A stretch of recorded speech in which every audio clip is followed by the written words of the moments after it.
ये क्वेश्चन देखो 1 फरवरी 2024 को पूछा है, कह रहा है ये गैस है P1 V1 T1 पर है और इसको फिर दूसरे स्टेट पर ले गए हैं P2 V2 और T2 पर।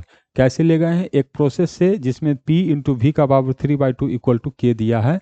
तो हमें बताना है कि work done when the gas is taken from state इतना। अब work done by the gas है कि work done on the gas, इसमें नहीं लिखा है और यहाँ बहुत दिक्कत होता है। Work done by the gas ये पूछा तो अलग आंसर, और work done on the gas ये पूछा तो अलग आंसर। तो अब इसमें क्या होगा तो हम नहीं जानते। पहले मैं work done by the gas calculate कर रहा हूँ। क्वेश्चन में नहीं कहा है बाय कैलकुलेट करना है या ऑन कैलकुलेट करना है। तो ऐसा कोई भी चीज़ हो, हमसे क्वेश्चन में ये भी नहीं कहा है कि ये एडियाबेटिक प्रोसेस है। अपने मन से एज्यूम नहीं कर लीजिएगा कि P इंटू वी का पावर 3/2 है, अच्छा 3/2 है तो एडियाबेटिक होगा, ऐसे एज्यूम नहीं करना है।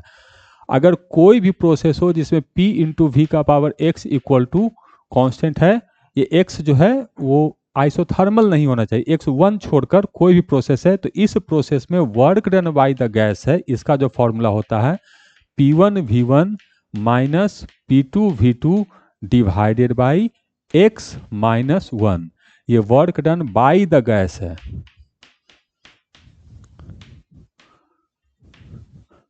ऑन द गैस पूछा तो इसी में माइनस लगा देना है। तो कैलकुलेट करते हैं जो चीज़ हम लोग को दिया हुआ है उससे। तो यहाँ पर आ जाएगा हम लोग को P1 V1 minus P2 V2 divided by 3/2 minus 1। तो ये 1/2 हो गया, तो 2 into P1 V1 minus P2 V2। तो work done by the gas अगर पूछेगा तो आंसर होगा हम लोग को 2 into P1 V1 minus P2 V2। तो ये ठीक है। और work done on the gas पूछेगा तो इसी में माइनस लगा देंगे, तो ये उल्टा हो जाएगा, तब हम लोग का आंसर होगा डी। तो अब कौन सा आंसर होगा? तो दोनों बी और डी दोनों आंसर सही है। क्वेश्चन में कहा नहीं है कि गैस को हम कैसे ले गए हैं, वर्क डन गैस को हाँ कैसे ले गए हैं वो दिया है। Work done by the gas बताना है कि work done on the gas बताना है। तो करेक्ट आंसर बी और डी दोनों होगा।